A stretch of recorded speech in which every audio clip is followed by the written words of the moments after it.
Hey, what's up, Chavir? Welcome back to Babylon Talmud. Today we're studying Daf Nun Beis, Daf 52 of Masechta Yoma.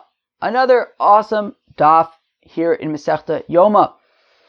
We discussed the Amatraxin, this 1 amma thick wall in the first Beis HaMikdash that would divide between the Heichal and the Kodesh hakodashim. In the second Beis HaMikdash, of course, it was there were 2 curtains. According to Biosa, there was 1. And then we get to a new Mishnah where we discuss the Kohen Gadol going into the Kodesh HaKodashim and burning the incense. So, amazing daf. Let's go weiter. We are on Daf Nun Beis Amud Aleph of Masechta Yoma. Who could tell me where we are? 4th line into the Gemara. Amr Reb Nosson, says Reb Nosson, Amatraxin leichriu bo chachamim ikilifnim ikalachutz. Says Reb Nosson that when it comes to this 1 amma thick wall, the Chachamim weren't sure if it was considered part of the Kodesh hakodashim, or was it considered part of the Kodesh, part of the Heichel.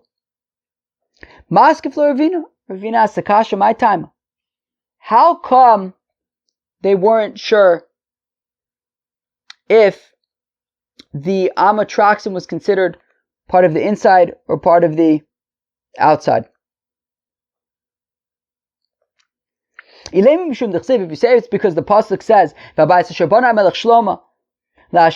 shishim ama orko ve'esrim rochbo ushloshim ama komas. So if you're going to say it's because the pasuk says that the house that Shlomo Melech built had a length of 60 amas, uchsiv, and the pasuk says v'arbaim ba'ama hoya abayis, that who heichal lifnoi, that the heichal was 40 amas long, uchsiv lifnei advir esrim ama orech, and then the kodesh hakodashim was 20 amas long, ve'esrim ama rochav, and 20 amas wide, ve'esrim ama komaso, and 20 amas tall, v'ladinon amatraxin imehani esrim v'imehani arbaim. And we're not sure if this 1 amma wall was considered part of the 40 or part of the 20. So let's go over that again. So says Ravina, right? So Ravina is asking, what's the question? We had said that we're not sure, is this 1 amma thick wall considered part of the Heichels and considered part of the Kodesh hakodashim? So Ravina is trying to understand what the confusion is. And he's trying to clarify. So wait, so is this what you're asking? Are you saying, hey, look, we have one pasuk that says that the Heichal plus the Kodesh hakodashim was a total of 60 amas. 40 of them was the Heichal, 20 of them was the Kodesh hakodashim. And we have this 1 amma thick wall. Was it part of the 40 or was it part of the 20? Are you saying that that's what you're trying to figure out? Was the amma thick wall part of the 40 or part of the 20? Maybe it was neither. Maybe it was his own thing. Maybe the psukim, when they say that the Kodesh was, / the Heichal was 40 amas, and the Kodesh hakodashim was 20 amas, maybe that's just the internal part, the insides, the interior. Excluding the walls. The walls were an ander azach. The walls were something different. Teda, you should know, that whenever the pasuk was referring to or that whenever we refer to the walls, we refer to them as their own unit, separate to the interior. Ditnan, as we learn in the Mishnah, ha'heichal meya al meya brumei. You hear that, friends? That the whole heichal structure, walls, interiors, everything in total, was 100 amas by 100 amas. At a height of 100 amas. How? Kosel ulam chamesh, the wall of the ulam, meaning you walk through the azara, past the mizbeach achitzon, and you get to the ulam. The wall of the ulam was 5 amas thick. Va'ulam achas esrei, and the interior of the ulam was 11 amas. So we're already up to 16. Kosel aheichol sheish, the wall of the heichol was another 6, was 6 amas wide. Chaver, we're going to have to, I don't know if you're relying on, maybe take out your calculator, because I'm only human after all. Akopanim, what are we up to? 5 plus 11 is 16, plus another 6 is 22. Just know that it adds up to 100. Whatever, even if I mess up, Lamaisa, it adds up to 100. The ark arboy, and we said that the interior of the heichal is another 40 amas, so 22 and 40 is 62. The amatraxin, plus the 1 amma thick wall between the heichal and the kodesh hakodashim, we're up to, I think, 63. The chaf amma base kodesh hakodashim, and the kodesh hakodashim was another 20 amas, we're up to 83. Kosel heichal sheish, then the wall on the other side of the kodesh hakodashim was another 6 amas thick. So now we're up to 89, I think. Ve'ata sheish, and then there was some space between the wall, the outer wall of the kodesh hakodashim, and the outer wall of the heichal of the azara. No. There was space between the outer wall of the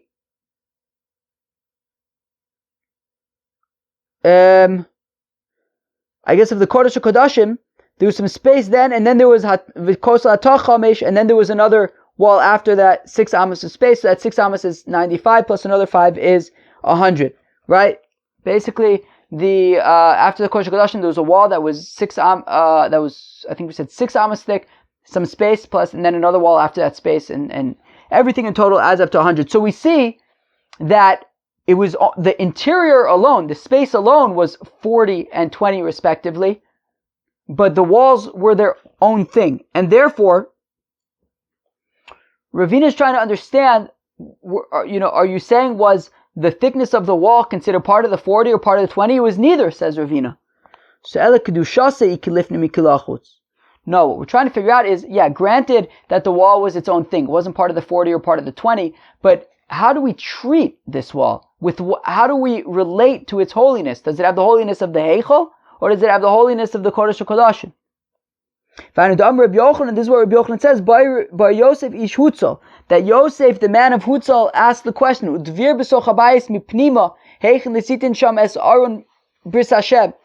this dvir inside of the house, he prepared to put there the aron of God.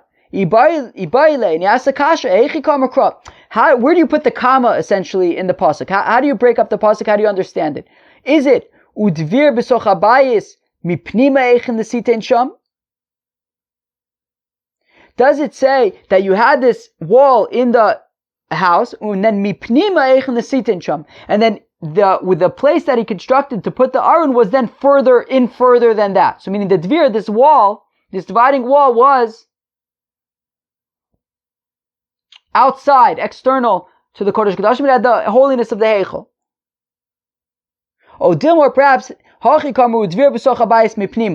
maybe it's saying that this wall was in the house, mipnima, i.e. it had the same holiness of the pnima, of the inner part. It wasn't external, it was part of the inner part. So that's the kasha. Do we treat this wall as part of the heichal or as part of the kodesh hakodashim? In fact, the Gemara, wait a second. Does Yosef ben Hutzal really have this question? But we have a brayso that says Isi ben Yehuda. Omer says Isi ben Yehuda. And we're about to say in the Gemara that Isi ben Yehuda was the same person as Yosef ish Hutzal. Says Isi ben Yehuda, Chomish mikros b'Torah Elohim echoreh, that there are 5 verses in the Torah that we're not exactly sure what they mean. Se'es, right? It says by kain im tucha se'es v'im lav im tetiv se'es v'im lav l'pesach chatas rovetz. So the question is, how do you understand the word se'es? Does it mean to forgive, or does it mean to bear a sin? Mishukadim, when it says by the menorah that the cups were mishukadim, does it mean that they were covered in gold, or maybe it means that they were covered with flowers? Machar, when it says to fight with Amalek Machar, the question is, does that mean to fight tomorrow, or does that mean that to pray tomorrow? Or when it says Yaakov Avinu by the brothers says Arur Apam Ki Az, is it referring to Shechem or is it referring to the anger of Shimon and Levi? And Vikam, when the pasuk says that after Moshe dies, Vikam, he's going to come back, he's going to get up. Does that mean Kilu Vikam is going to be Tzeremis for Tchias HaMesim in the Torah? Does it mean Vikam Ha'am Hazeh and they're going to do Avodah Zarah, that the Yidden are going to do Avodah Zarah? So the question is how to understand these 5 words. But the question is, so one second, V'atanya, we learn in the Brayse, Hu Yosef Ishutzol, Hu Yosef Abavli, Hu Isi ben Yehuda, Hu Isi ben Gur Aryeh, Hu Isi ben Gamliel, Hu Isi ben Malal, Hu Mashmo, Isi ben Akiva Shmo. Okay, it's a lot of names, but the point is that we're saying that Yosef Ish Hutzal is the same person as Isi ben Yehuda. And Isi ben Yehuda said that there are only 5 psukim that we don't know how to understand them, implying that this pasuk about the wall of the Kodesh HaKodashim, between the Heichal and the Kodesh HaKodashim, that we're not sure if it has the holiness of the Kodesh HaKodashim or of the Heichal, it's not one of those 5 psukim. And we're saying that Yosef Ish Hutzal is the same person as Isi ben Yehuda. Isi ben Yehuda says that there are only 5 psukim that we don't know what they mean. This wasn't one of them. So the Gemara answers, B'doraisa leka b'dinviya ika. To which the Gemara answers, yes, those 5 that Isi ben Yehuda listed were in the Torah. Yeah, in the Torah there are only 5. But guess what? There's another one that we're not sure. And that's in the Navi. There are more in the Navi. And therefore this pasuk about the wall separating the Kodesh and the Kodesh HaKodashim is in the Navi. And Isi ben Yehuda / Yosef Ish Hutzal did not know how to understand it. But one second. In the Torah there are no other psukim that we don't understand. But what about the question that Rav Chizda asked? It says that these lads of Israel went and they offered olos, korban olos. So do we understand it to mean kvasim, that the olos are sheep, and then they offered shlamim, which were parim? So were the olas sheep and the shlamim were parim, were cows? Or maybe they were both, meaning it doesn't say sheep anywhere in the pasuk. It says vayishlach es nari b'nei Yisrael vayalu olos vayizbuchu zvachim shlamim parim. So therefore, is maybe both the olas and the shlamim were parim? It's unclear. So shouldn't that be another example of a pasuk in the Torah that we're not sure exactly how to understand it? So Rav Chizda v'sapkle le'isi ben Yehuda pshitale. No, Rav Chizda may not have understood. No, may not have known how to understand that pasuk, but Isi ben Yehuda apparently did know how to understand that pasuk. We don't know how he understood it, but apparently he didn't have a problem with it. So it was only those 5, and they were in the Torah, but he also didn't seem to understand this pasuk in the Navi, describing the wall that separated between the Kodesh and the Kodesh HaKodashim. Now we get to a new Mishnah, and as we described a little bit yesterday, so achitzona aisa prufa min adarim ufnimis min atzafon. So like the Tanna Kama said in the previous Mishnah, that there were 2 curtains that separated between the Kodesh and the Kodesh HaKodashim, and the first one, its opening was like zigzag, right? So the first one, the opening was in the south, and the second one, the opening was in the north, where you entered into the Kodesh HaKodashim. Mahalech benen achemagia litzafin. So he would enter into this. He would enter through the first curtain in the south of the Heichel, and then he would walk towards the north. Until he gets to the north, where the entrance is into the Kodesh HaKodashim. And then he walks into the Kodesh HaKodashim in the north, and he starts walking towards the south. And he basically turns left to go southward alongside the curtain in the Kodesh HaKodashim, until he gets to the Aron. And when he arrives at the Aron, he puts the shovel with the coals between the 2 poles of the Aron, and he piles on the Ktores onto the coals, and then the entire Kodesh HaKodashim was filled up with smoke from the Ktores. Yatso valo derech knisaso, he would then go out the way he came in, meaning he would walk backwards. He didn't want to turn his back on the Aron. He would just kind of trace his steps backward, facing the Aron the whole time until he got to the exit, right, the opening in the Paroches in the north. And then in the Heichal, he would pray a short prayer. So it wouldn't be a long prayer, it would be a short prayer.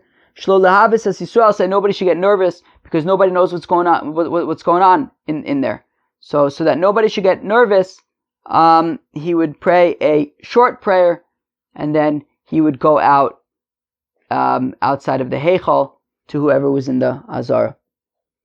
Says the Gemara b'Maya Skinon, what is this Mishnah? What's the context for this Mishnah? Ilema b'Mikdash Rishon, if we're talking about the first temple, mihavu paroches. So were there curtains in the first temple? No. We discussed yesterday that in the first temple there was the Amatroxin, or today also we discussed, right? This Amatroxin, there was this one Amma wall in the first temple that separated between the kodesh and the kodesh hakodashim. Okay, fine. So we'll say that we're talking about the second temple, and that's why we're talking about curtains. But mihava Aron, was there an Aron in the second temple? There's also Gemara in Masechta Shkalim. V'atani mishenignas Aron nignaza imot incense aman. Right? We talked about another Gemara in Shkalim, didn't we? Or not? Or am I making this up? I can't even remember. I don't even know what we're talking about anymore. Where even are we? But Lamais, this was a Gemara in Shkalim, I think. Did we discuss another Gemara in Shkalim?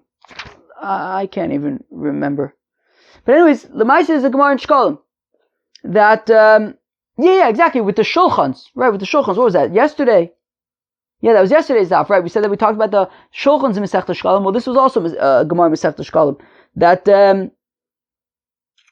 V'atani, we learned in the Brayso, Mishenignas Aron, that when the Aron was hidden away, Nignaza imot sinsenes haman, so also the container in which they stored as a remembrance the man from the midbar, that was also hidden away, Utzlochis shemen amishcha, in the flask that had the anointing oil, Umaklo shel Aharon ushkedeo frachel, and the staff of Aharon that had the almonds and the blossoms on it, V'arga sheshagru plishtim daran leloah Yisrael, and the box that the Philistines sent as a gift to the God of Israel, Shenemar, as the pasuk says, Uchle azav asher hashivosim lo asham tasimu ba'argaz mitzido, that the gold that you will return to him as a guilt offering you should place in the box next to the Aron.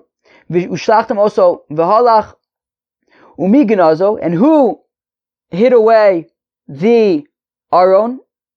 Yoshiyahu gnazo. Yoshiyahu hid it away. Mara shegnazo. How come Yoshiyahu hid it away? Ra, he saw shekasav yolech Hashem oschav es malcha shetakam alecha. That the pasuk says in the Tochacha in Sefer Dvarim that the Eibishter is going to send you away and your king. Amaru gnazo. So he went and he hid it away. He hid away the Aron before everybody would be sent away. Shenemar, as the pasuk says, "Vayomer la'levim ha'mevinim l'chol Yisrael," that Yoshiyahu said to the Levites, "Hakodashim la'Hashem, who were holy to God, Tnuas Aron hakodesh b'vayis shabana Shlomo." Place the Aron in the house that Shlomo built, and as Rashi points out, the Aron was already there. Where are they putting it? It means that they're hiding it away. Shlomo ben David Melech Yisrael, in lachem maseh b'kasef, you no longer will be carrying it on your shoulders. Ata, now, ivdu es Hashem elokechem v'sama Yisrael, now serve God and His nation, i.e. things are about to change. We have to hide away the Aron.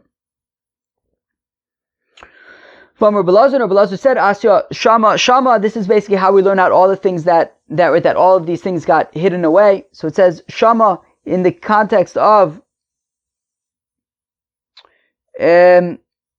the Aron, and it also says Shama in the context of the Man, the incense of Man, and Va'asya Doros, it also says, right, so it says Doros also in the context of the Man, and it also says Doros in the context of the Shemen HaMishcha, V'asya Mishmeres, and also it says Mishmeres by the Man, and it says Mishmeres also by the staff of Aharon. So that's how we see that all of these things got hidden away. So the Gemara says, I don't understand. So what's the Mishnah talking about? If it's talking about the first temple, so then what are these curtains doing there? If it's talking about the second temple, then what's the Aron doing there? It was hidden away already by Yoshio. So and for the Gemara, the Olam b'Mikdash Sheni, it is really talking about the second temple. Umay Gia la Aron. So what does it mean that he arrived at the Aron if the Aron wasn't there?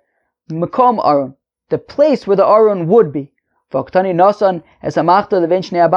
we give some pretty specific details that he puts the shovel with the coals between the poles. No, I'll say it mean like as though it was between these poles, but it wasn't actually between the poles because the Aron wasn't there. Super interesting. So what do you think about Daf Nun Beis? Amazing Daf, right? Obviously. What did we discuss? The first Amud, shtickle more, discusses this Amma that was between the Kodesh and the Kodesh HaKodashim. Was it considered part of the Kodesh, or was it considered part of the Kodesh HaKodashim? We didn't exactly answer, right? This Amma thick wall, we didn't exactly answer if it was what it was part of, which, by the way, we said that that's why there would be that Amma in the curtain, right? We said that there was an Amma of space between the two curtains because they didn't know, was the wall considered part of the Kodesh or Kodesh HaKodashim, so they just left the space basically empty when they had the curtains over there. And then we got to this new Mishnah that described how exactly the Kohen Gadol entered into the Kodesh HaKodashim with the incense and did that service. Super interesting, right? That he would go into the Kodesh HaKodashim and walk to where the Aron was, put down the incense over there, and he would burn the incense, put down the incense over there, and then he would kind of back out and say a prayer. Super interesting. Well, that was Daf 52. Enjoy. Cheers.